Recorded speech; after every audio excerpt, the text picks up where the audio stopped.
whose talk today is I See Divinity in You. Do you? Thank you.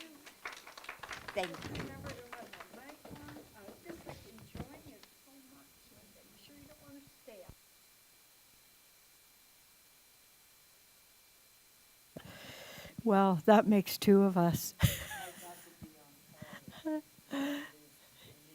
Oh, okay. Let's give Linda a hand. Wasn't that fabulous? So Linda is a practitioner that hails from California. Well, she hails from Alberta, and now she's home. What center were you at, Linda? Sacramento CSL. And she did a talk here with Janice, one of our practitioners, and she's going to do another one, so watch for that.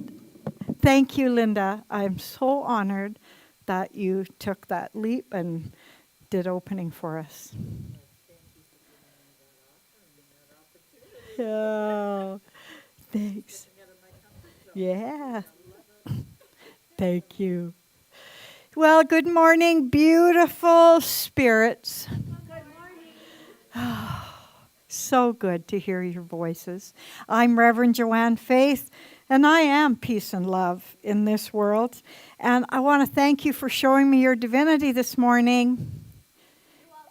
You're welcome. Thank you. And for seeing the divinity in me. Please join me in an opening affirmative prayer. If you choose, you may allow your head to gently move forward and your eyes to flutter closed. As I affirm and know, God is spirit, creator, all there is. It is all I will ever need. It is all I will ever need to know, to be, or do. All that is God. All peace, purpose, and my individuality is my divinity from Spirit. And all that I do in this life is my gift back to Spirit. I live my life knowing I am necessary, important, meaningful. I am divinity. I live the life I was meant to live, and I'm open to all that is for my greatest good. The many facets of who I am make me unique and divine. With great gratitude for this truth, for the Center for Spiritual Living in Red Deer and all places, for my family and friends, those here and those afar, I say thank you. With conviction and confidence, I let this go, knowing it is acted upon and returned to me, multiplied and overflowing. And together we say, and so it is. This morning I hold the high watch for all those who need to know they're loved and need our prayers. And I invite you to join me in silent prayer.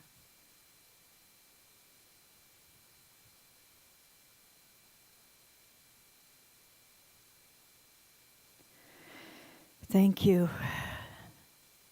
Because we're all one, the prayers that we say for all are also prayers for us. Well, I have to tell you, what a series of talks we're going to have this month. The title for this month is Playing with Paradox. I know. And as I was researching it, it made more sense to me. You know, paradox is a word that we hardly ever use, but it describes our teaching really well. And what's happening in our society really well, because a paradox means it's a series of contradictory terms.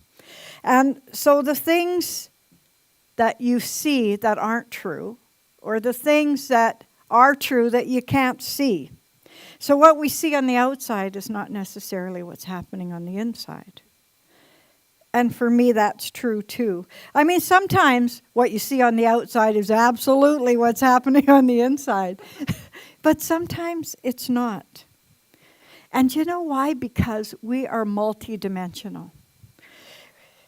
You can look at me from this angle and this angle and this angle. Is this my better side? And that's how we are in life. We just look at people and we look at them head on, or we see them walking away and comment on something. But if you don't like the angle that you see somebody, I guarantee you, if you hold in your consciousness that that person is a divine diamond, and you can just turn that diamond to the left or to the right to get a different perspective. And that's what made me think about Science of Mind, because that's what affirmative prayer does. Every step 3, which is God is, I am, I know, when we get to the I know, we can claim anything because it's already true. And we might not see it right now because it's a different facet of that diamond, but it's already true. It's definitely there. So we claim our good, knowing it's already so, and then there it is. It shows up. So some paradox statements I came across, there's like, somebody's done a lot of work on paradox, and it's not all me. But it really speaks to our philosophy. Some of them say, the more you try to impress people, the less impressed they become. And the more you fail, the more likely you are to succeed. The more afraid of death you are, the more likely you'll be unable to enjoy life. The less you care about others, the less you care about yourself. The harder you push for something, the harder it'll be to achieve. And the only certainty is that nothing is certain. And the only thing constant is change. I was thinking of this paradox. It just was a funny thing that whenever I hear that jumbo shrimp, I think, oh, what a paradox that is. So that was a series of paradoxes. You know, there's paradox principles. And there's whole teachings about paradox. And they start with, what do you know as reality? And I think Brene Brown kind of worked a little bit into that. Do you know it's true? Do you absolutely know it's true? But in this business principle they call paradox principle, it's what is your reality? And what do you need to change to see a different reality? Because life is just a series of illusions. So this was, I think, it was Walt Disney was the first one that came up with this. What is your reality? And what can you change about yourself to embrace this reality? Imagine what he was saying to them. So what can make you believe in Mickey Mouse? And I think it was just the joy inside of them, the childhood inside of them. You know, this teaching, this Ernest of Holmes, Science of Mind and Spirit teaching, it's a paradox. But I wanted to talk about the paradox of create your reality by changing your thoughts. Change your thoughts, change your life. As Ruth said in class, you should say change your life, and that changes your thoughts. So that's a full circle. That's a paradox. And what it really I wanted to, when I was thinking about it, I was thinking, this teaching is a base. You can do whatever you want with it. You can use it as a springboard, as a trampoline, and jump right into all your spiritual life that you want. But it's a great base. And I know that everybody that's ever walked through these doors, including myself, is changed because you have a firm foundation. And now I'm up here telling you, oh, you can't believe everything you see, and you can't believe everything you hear. And the great thing about it is, if we know who we are, it doesn't matter what we see and what we hear. Ernest Holmes says in this book it's called Living Without Fear. Reverend Judy, have you heard of that book? Living Without Fear. Me either. He says, the riddle of the universe is a paradox. The question is its own answer. For the mind that asks the question is the same mind that answers the question. Yeah. And right now, in these times, we hear so much about discrimination, about reconciliation and duality. And it's more important than ever to realize that we're all multifaceted human beings.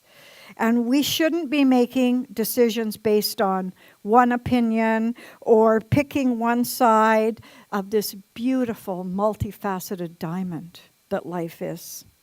Divinity expresses in each of us in a different way. Do you know, Buddhists, they do this meditation on paradox. And they say that a paradox frees your mind of any preconceived notion. One of the meditations they do is, what is the sound of one hand clapping? You could think about that for a long time. Oh, yeah. Chitter chatter. And the other one they say is, what was your face before you were born? That is strange. And then the one that we always hear, if a tree falls in the forest, who hears it? Lewis Carroll had a few quotes about paradox, and he says, oh, this was a good one. If you don't know where you're going, any road will get you there. I thought that was good. And he has a quote in one of his books that I often remember that says, I can't go back to yesterday because I'm not the same person I was then. And that's a good one. So I think just recognizing there's more than one way to see something is the heart of a journey to spirituality. And simply, it's that we're already what we seek. Imagine that. Everything we're looking for, we already are. And that we're on a path of destiny that we've already preordained. Everything we're looking for is already within us. That's a paradox. Albert Einstein says, the closer you get to the truth, the more it looks like a paradox. And I think about TV. Oh, truth is really stranger than fiction, isn't it? In our world right now. Another thing, the gap in paradox is between religion, spirituality, and science. So if you ask a scientist about spirituality, there's no proof. If you ask spirituality about religion, there's a gap there too. But really, it's not. It's all one. And maybe Linda and Reverend Judy could help me with this, because I know that our philosophy is, I thought that it said it's a philosophy of religion. It is the wisdom of spirituality and the proof of science. It's all of those three things.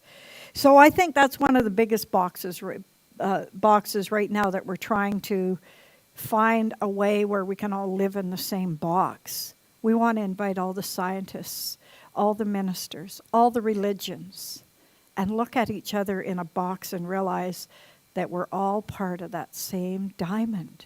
You just have to look at it a different way. One of the things I was thinking about when I was thinking about religion was holiness. And Edith sings this song, we are holy, holy, holy. And I think that's a connection between religion, spirituality, and science, is we're holy. We're walking on holy ground. And then I was thinking about spirituality is holiness, but sometimes religion is hospitality. And so, everything you think of, it just unfolds the onion. I'm thinking, well, I think holiness is more of a clear paradox, that everything's encompassed in there, and hospitality has a box around it. You're hospitable when you feel like it, when you're non-judgmental, when everything fits in the perfect place, then it's easy to be hospitable. But holiness comes from seeing the whole thing, and without judgment, without expectation, doing it when you don't feel like it. So we open ourselves to holiness when we have many perspectives all at once, and we we embrace it. They call the paradox mindset. You know, the Bible even quotes a paradox. In Luke it says, "Whoever shall seek to save his life shall lose it, and whoever shall lose his life shall preserve it." But what if there is one way that we could embrace all the contradictory ideas, thoughts, beliefs, perspectives of the world, instead of having to pick this side or that side? Well, we can. We can develop this paradox mindset. They call it playing with paradox. And I think through the whole month, we'll talk about a way to embrace this paradox mindset, which is the ability to hold multiple ideas all at once. And you know, when you have a problem, if you can hold multiple ideas, you're going to come up with the most amazing solution. Because sometimes we think there's only one way to do it. Ernest Holmes says, "Get your bloated nothingness out of the way." So in our some of our instructions, they give us some thought ideas. They talk about, I don't know if you guys have heard of this, Janusian thinking, Janusian. Have you ever heard of that? Me either. Oh, Reverend Judy, of course. It's called Janusian thinking. And it's named for Janus, who is the Roman god of transitions, duality, gateways, and doorways, and looking at multiple opposites when we come up against a challenge. So Janusian thinking suggests that rather than finding one solution, we open ourselves to multiple possibilities and ways of thinking. And it calls for us to shift from our limited perspective of the world to ideas and perspectives and possibilities. So often we're looking for choices, and it has to be something concrete or doable. And what about if we had infinite possibilities? That's Janusian thinking that we've never considered before. So by opening ourselves up to an alternative solution, perspective, and beliefs, we're not just finding our way into a world where it's a win-win. We're finding our way into a world where it's win, win, win, because we got out of that box. We're multifaceted. We had multifaceted ideas and possibilities, more than we ever imagined. Ernest Holmes says, when you're open at the top. Wow, I think that's a great idea. You know, not just with your heart or with your mind, when you're open at the top. That's where all idea comes from, is from spirit. So I'm pretty sure in every day, in every way, we have the opportunities to practice a paradox mindset, to see the divinity in all we meet and to express our divinity. Which means when I'm not shining at my brightest, can you look at a different side of me and see my light? And can you share your light with me? And I promise when I see you, I'll see your light and I'll share my light with you. This time of year, life is a paradox because it's fall. And if you look out, everything's brown. Well, there's still a little bit of green. And it might look like the whole world is stopped. It's kind of dormant. And if you didn't know better, you might think things were dead. But they're not. Underneath, they're just waiting to grow, to be new, to be rebirthed. And so sometimes if I'm quiet, and if it doesn't look like I'm growing, inside, I'm just waiting to be rebirthed and reborn. And that's another facet of us, because we can't even see on the outside all the stuff that's transforming on the inside. That's when I see divinity. Sometimes I see it in people when they're quiet, more than when they're making a lot of noise. So if I look like I'm tired, I'm not. I'm resting. I'm getting ready to be reborn. What's her name? Joni Mitchell's got this great song called Both Sides Now. I have a frog in my throat, but I just wanted to, I like the verse about love. It says, I've looked at love from both sides now, from up and down, and still somehow it's life's illusions I recall. I really don't know life at all. And that's so true, eh? It's the first one's clouds. I really don't know clouds at all. I don't know love at all. I don't know life at all because it's an illusion. Well, that was a big journey for me. Reverend Gail phoned me on Thursday and said, I'm not going to talk. I said, okay. Ooh, I didn't want to look at paradox. But it really reminded me again to look at a different angle. And again, I got to talk about my sister who's not well. And I'm reminded of another time when I had another sister who wasn't well, and I came here for treatment. And you know what they said to me? Focus on the wellness, not the illness. Just see her as perfect, whole, and complete. And pretty soon, she was perfect, whole, and complete. And whatever that is for my sister, whether it's staying or going, I'm only seeing her as perfect, whole, and complete. I have to change my paradox mind. I have to change my mindset to look at diamonds from all angles. I have to see divinity. So as we move through this week, let's embrace our teaching, the science of mind and spirit, that tells us we can and do change our perspective. We can and do change our thinking. And we can and do change our life. We do it every day. I am a multifaceted diamond of divinity. And so are you. And so it is. I am Reverend Joanne Faith. Peace and love, Boruck. And on this day, I might not always express peace and love, but it's in there. You just gotta maybe look here, here, here. But it's in there, and I see it in you.